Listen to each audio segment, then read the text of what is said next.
Welcome to Aspects of Writing with your host, James Kelly. Now, let's get writing. Here's your host, James Kelly. Hello and welcome to Aspects of Writing. James Kelly is off today. My name is Cynthia De Boer, and I will be co-hosting today with Miss Temple Kinyon. Hi, Cynthia. It's really exciting for us to be able to take over for James for a few shows. We're here today to talk about an amazing program that James Kelly did start a few years ago. It's called 1 Million Books in 100 Days, and it's a program that showcases indie authors, and it supports charity all at the same time.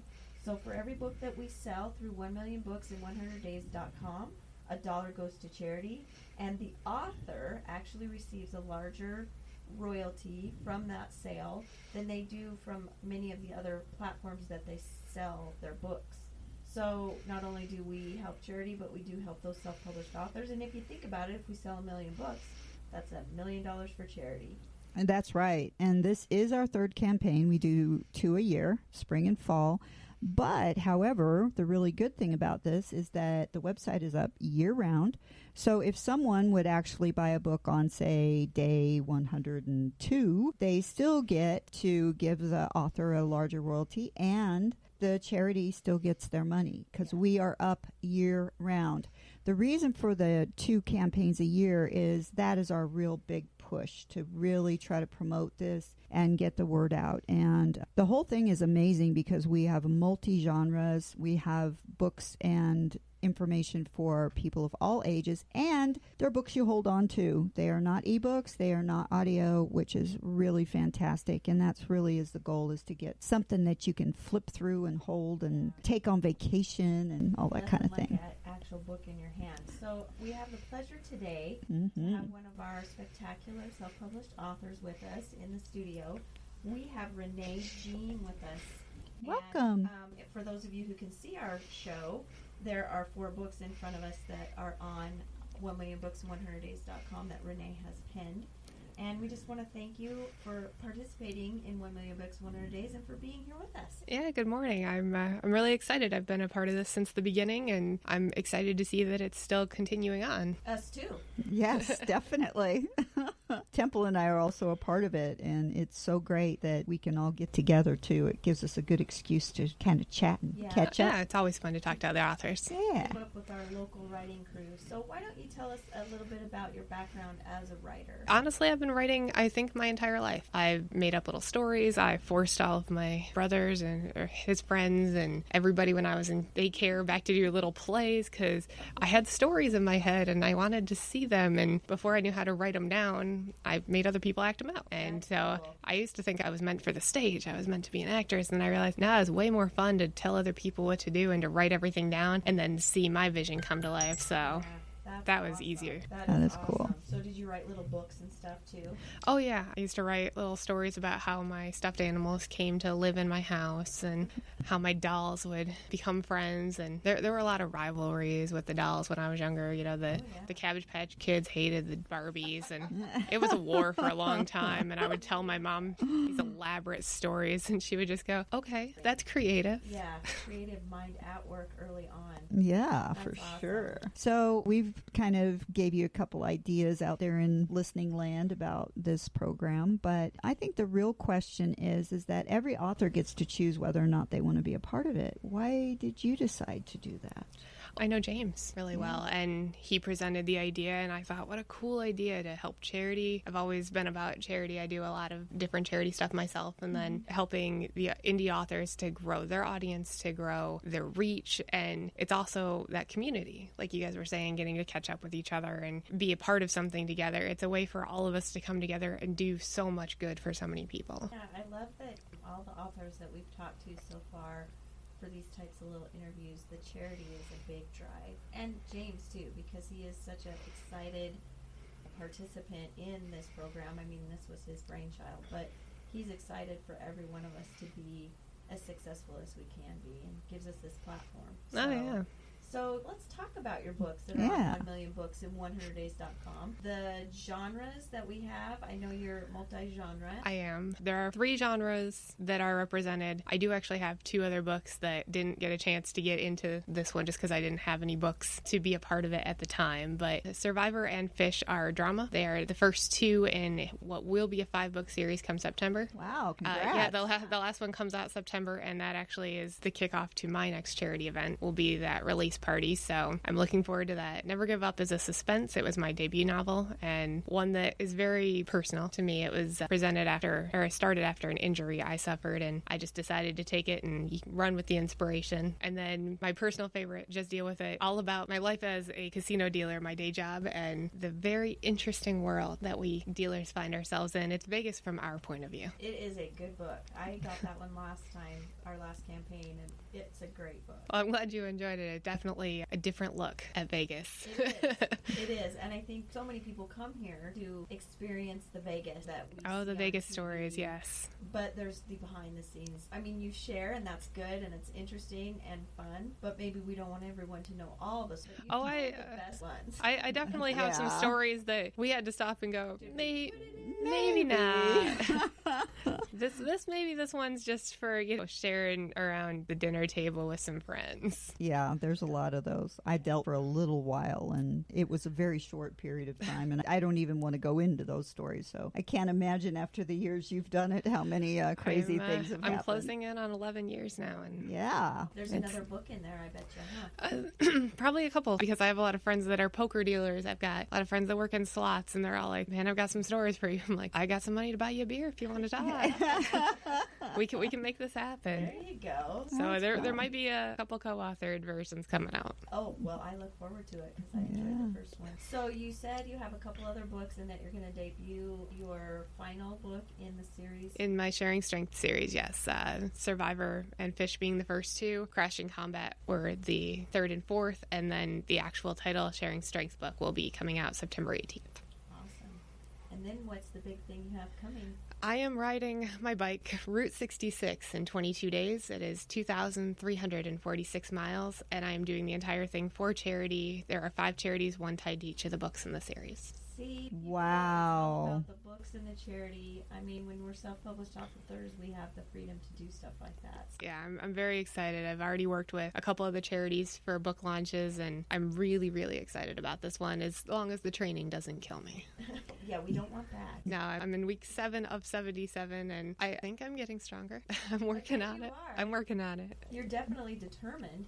Yeah. That's half the battle right there, is you're mentally... I have a nice poster on my wall next to my indoor training area that tells me all the things about, it will require sacrifice. It will take willpower. It will take determination. You will have to make healthy choices, which is very difficult for me. Yeah, you said this morning no caffeine. I'm like, ooh. Yeah. My trainer took away my caffeine back March 1st, and there are most days I'm good, and then there's those days where I wake up and I'm just like, oh, I hate you. Well, and you're quite a baker too, so that's got to be a real stab in the heart.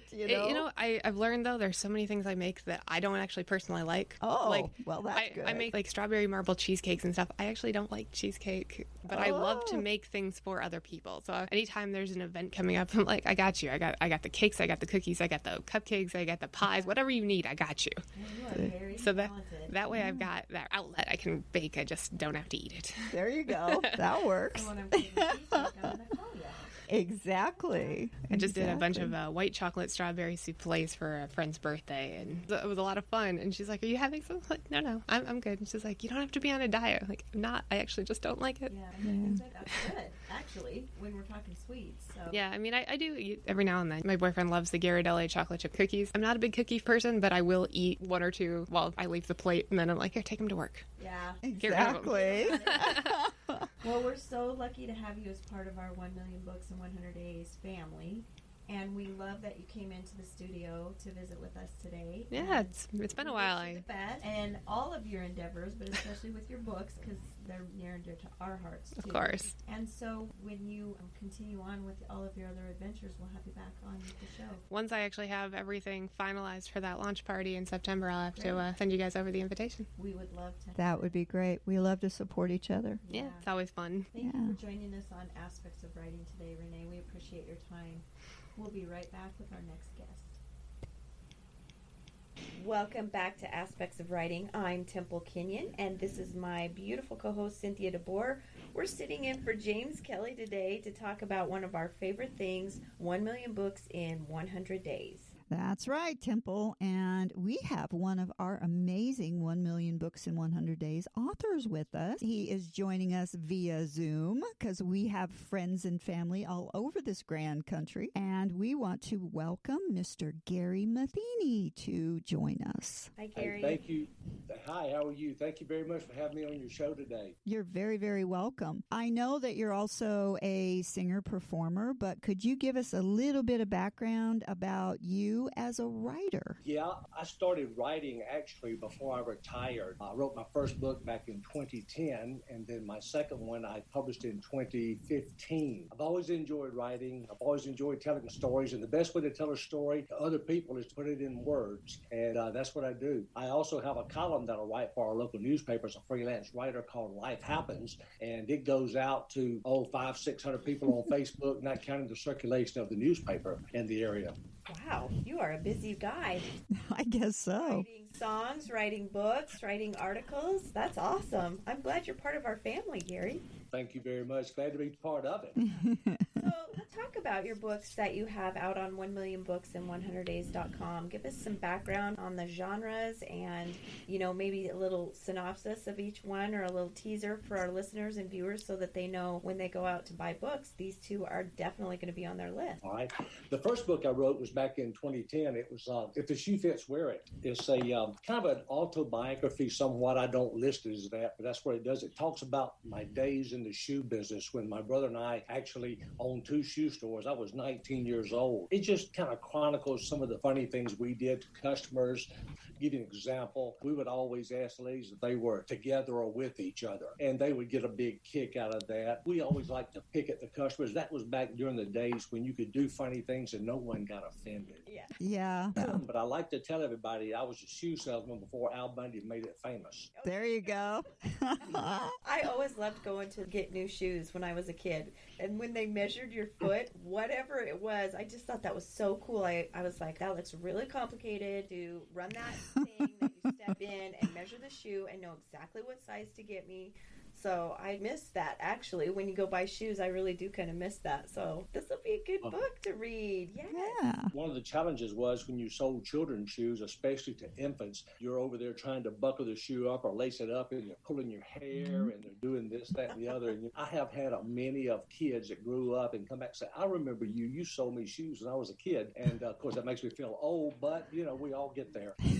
But the book actually came to fruition back in the early 70s when my brother and I were actually in the shoe store one day. We had a lady come in and try on about 15 pairs of shoes, then got up and said, I'll be back later. And so when he got through, he says, we should write a book one day about our experience in the shoe business. And I said, well, what would we call it? He said, if the shoe fits, wear it. And so 33 years later, I'm sitting on a cruise ship, pulled out a napkin at the bar and started writing notes. And it took me about a year and a half, but I did it. Oh, that's awesome. That's cool. I think it just needed that time to ruminate and percolate in your head. Well, it may have been the bar, too. I don't know. Whatever worked.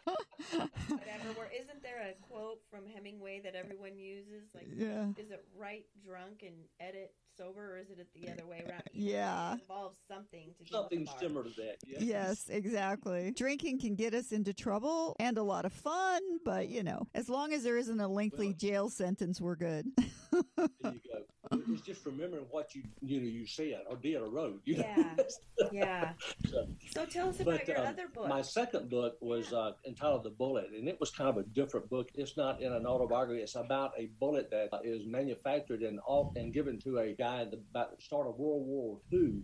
and it travels through 4 generations and meets 5 people as it travels. And you become part of the lives of the people you meet because you're seeing everything through the eyes of the bullet. It's a really cool story simply because a lot of today's people are not paying attention to our past wars, our veterans, and things of that nature, and especially in the Vietnam era. That's probably the fondest part of the book is the part on Vietnam. That's the time that I grew up and the time I went through it and had a lot of friends that were sent over, and some didn't come back, some did, and some of the stories I've heard. But it's a really neat story because it's a human interest type story. You become part of the book, of the bullet rather, and you see what they see and you live the lives the people it meet lives. So that's where that goes. And I think it's a good book. Now, I will tell you this, it's a cloud flying over me, but I have had several producers in the last 2 months contact me about the possibility of using it in a movie. One is in Atlanta, Georgia, and they have gone as far as said they are looking into doing a proof of concept. Hopefully have it by the summer. So we'll see how it does. They have purchased some kind of a network like an Apple TV, a Roku, and they are doing movies on there. And as you know, a lot of the movies aren't being made now because of the pandemic, COVID and things, and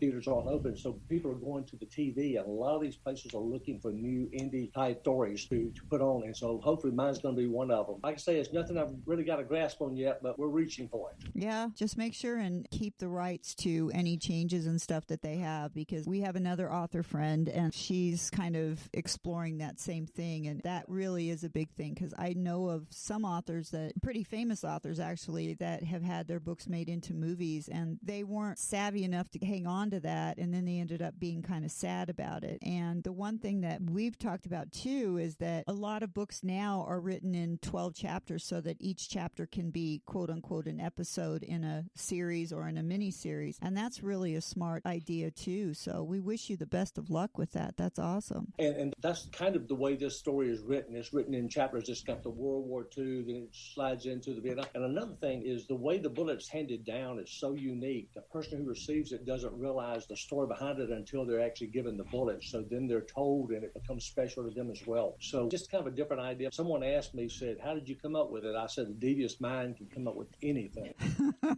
not a devious mind, it's a writer mind. And we don't have to explain what goes on upstairs, do we?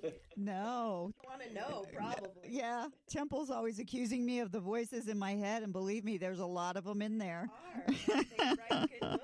I bought this book last campaign, Gary, and it's still on my nightstand, but it's now in the queue after I get done with another one. So I'm very anxious to read it. I thought this storyline sounded so good. My book, I write, but the buttons have stories, so it's kind of the same concept that a thing has a story or brings people together, and I'm just really anxious to read it. So I hope all those listeners out there go out to 1millionbooks100days.com and they at least add the bullet, and if the shoe fits, wear it. Yeah, I think that that's really important. Now, as an indie author, we're on multiple sites and all this kind of stuff. And then when this opportunity came around and you were approached with it, what really made you decide that, hey, I'm going to dive into this? Because it is a novel concept. It's pretty cool. It's James Kelly's brainchild, but why 1 million books? Well, actually, my promoter, Bill Fox at Fox Promotions, contacted me and he said, hey, I've got this friend who is going to be doing this. He said, well, are you interested in getting your books in? And of course, I said, sure, I'm interested in getting my name, my books, my works out to anyone. You know, I had a friend of mine who was an author, and he told me, he said that I carry around a satchel full of books, and he says, I give away more than I sell. Yeah. And I said, well, why would you do that? He said, because the more I give away, the more people read it, the more people read it, the more they share it. And so there's a lot of times, as a matter of fact, a friend of mine, I just called her today, and I said, look, I'm going to send you a book. And she said, how much I owe you? I said, not a thing. I want you to read it, give me a little review back. I said, then I'm going to send you 2 more to give to 2 friends. And then I want you to tell them, hey, if you like it, go buy some gifts for your friends. And I said, it's worth the 3 books to market. Being an indie author, we're not big marketeers and didn't have a big company behind us. So we have to come up with our own ideas.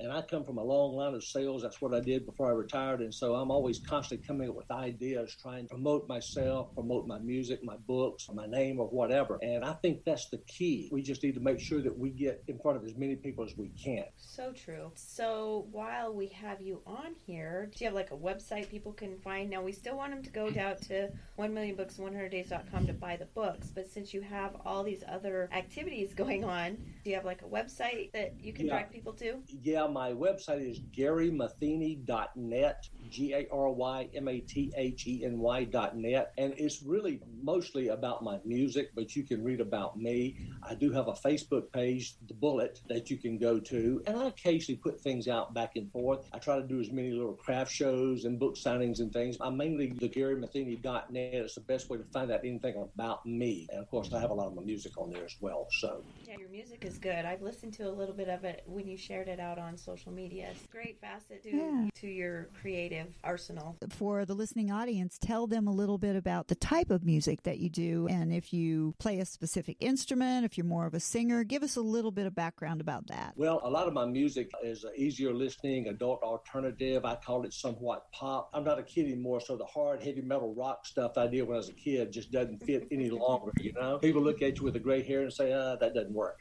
So I do a lot of easy listening pop type music. The stuff I write, I've been told I sound a lot like Seals and Croft or James Taylor or people like that. That's good. I have gotten into a little bit of country. It's not the old line country. It's not the new line. It's just kind of country Americana type music. I do play the guitar. Well, I laid it down when I started dating because I couldn't make enough money at gigs, so I had to go out and get a job to date. So I laid it down until I retired, you know. But I picked it back up over the last 5, 6, 7 years and began playing again. So I usually able to put together a decent melody with the lyrics, and then I go to friends of mine that know how to play an instrument, and we put it together and make a song out of it. Yeah. Wow, that's awesome. I enjoyed listening to it. So that's really great. It's fun just to know extra things about our authors, too. Yeah, because I think everybody kind of thinks that we just live in a little cubicle with our mind going crazy or whatever, and that's not it. And it was really great to have you here because the majority of our authors are from the Las Vegas area, and it's really nice that we let people know that we are reaching out cross-country and including some of our friends and family across the miles. So that's really a nice thing. I just enjoy writing. It's a way to express yourself, and a lot of folks just don't know how to do that. And so if I can express myself, if I can make someone happy by reading something that's exciting or wholesome, then I've done what my writing does. And that's why I like to write my Life Happens column in the paper, because it makes people feel good about themselves and about the things they've lived through. Yeah. Well, I know our readers out there are probably going out to 1millionbooksin100days.com right now and looking you up. Yep. Books in their shopping cart. And we just want to say thank you so much for taking time out of your schedule to be with us on Aspects of Writing today, and especially being part of our 1 Million Books in 100 Days family. Thank you so much. Thank you so much for having me. I've enjoyed the conversation this afternoon. All right. You stay safe, and we'll be in touch. Yeah, we will. Thank you.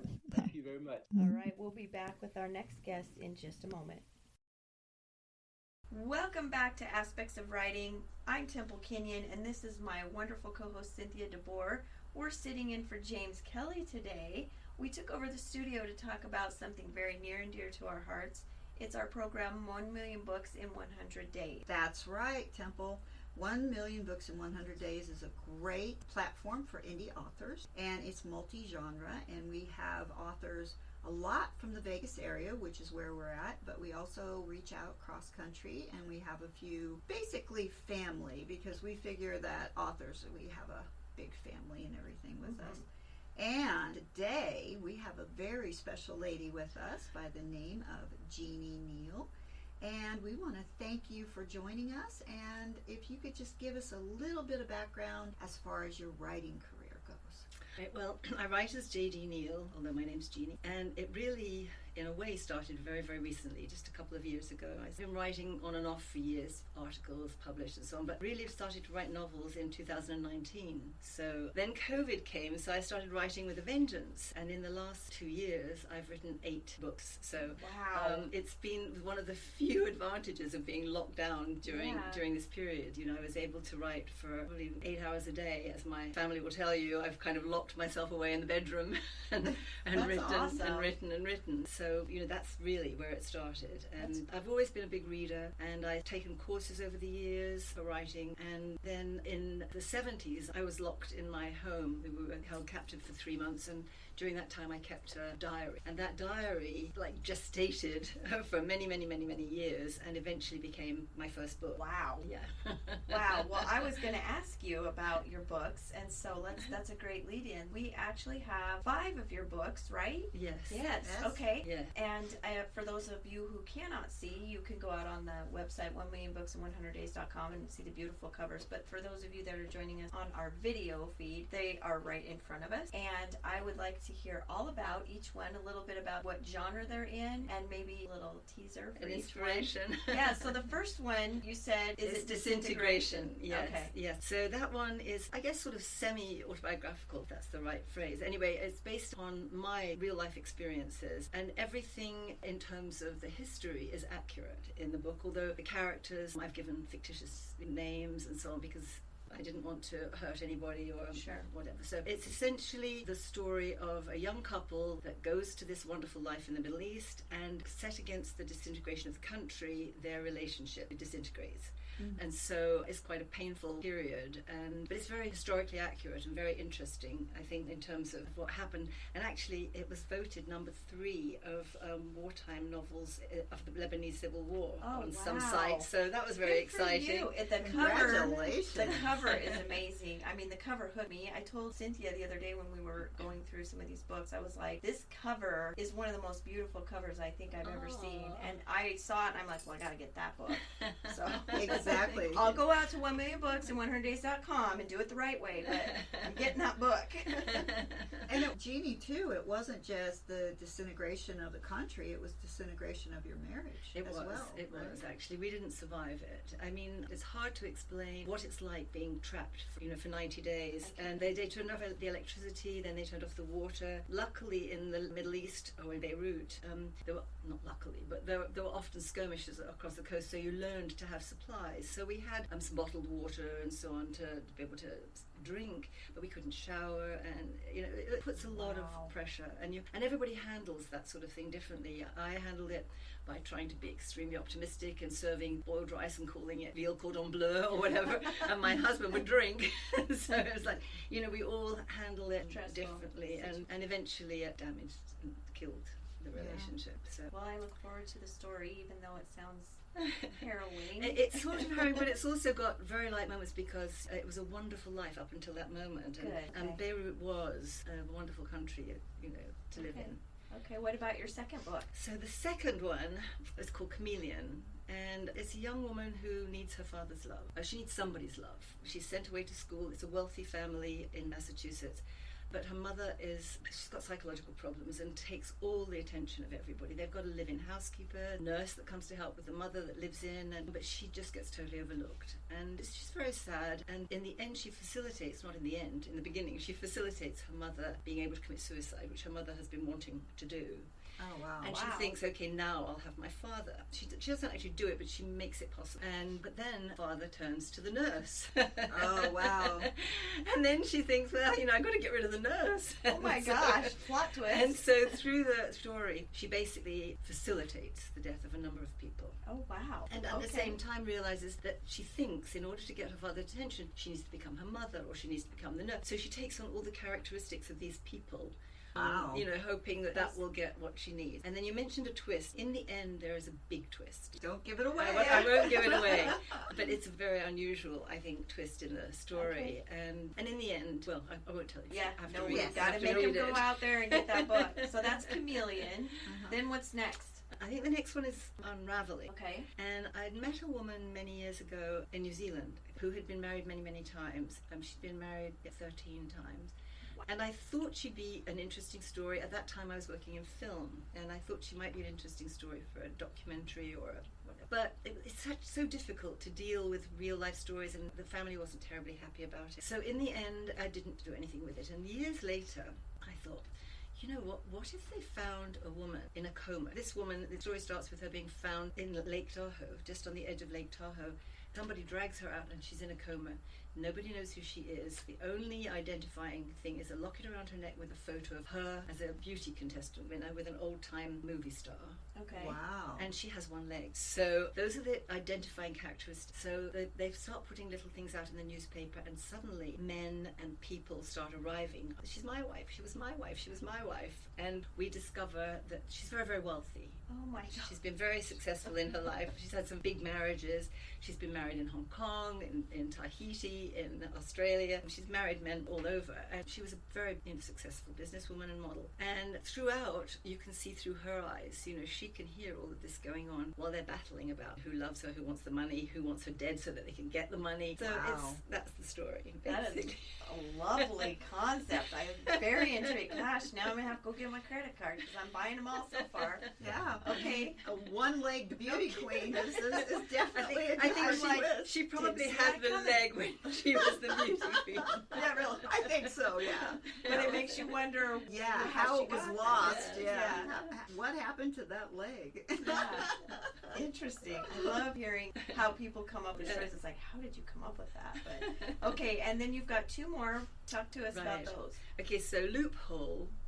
I'm not exactly sure. I was swimming with my husband one morning in the pool, and we are very lucky at this point in life that we have our own pool. Mm-hmm. And so I thought, we're so blessed to be able to swim each day and have this wonderful life.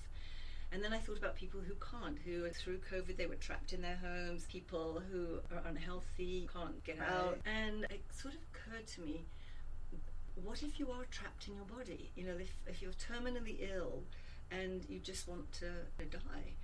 And then I think I read an article, but it occurred to me that there's a loophole in the law that if you had euthanasia, your family didn't inherit the life insurance. They couldn't get it. They didn't pay out. It's not true now, but it was true. And so this kind of evil, I suppose, creative family comes up with a plan that if these people were murdered, then payout gets paid. So it's a win-win in a way. They get 10% of the life insurance policy, the family gets it all, and the people get put out of their pain. It's like but who's going to commit the murders? So they fine. They arrange the murders, but they actually find young orphan girls, and they tell them, okay, you're coming for an audition for a job as a model, you're going to be an opera singer, you're going to do whatever. They come up with all these stories to get the girls in the place that they need to kill, so that when the murders take place and the girls are convicted and go to jail. So the story, in a way, is the insurance investigator chasing to find out what's going on and how this is happening. Mm-hmm. He meets one of the girls in jail and falls in love with her and wants to get her out because he believes she's innocent. So anyway, that's behind Loophole. That's a teaser. That is a teaser. That is awesome, actually. Yeah. So you have one more. And the shattering effect. The shattering effect. Thank you. You're welcome. All right, again, 20 years ago, I was doing a writing class, and I had to write a paragraph. So I wrote a paragraph, and it just sat there.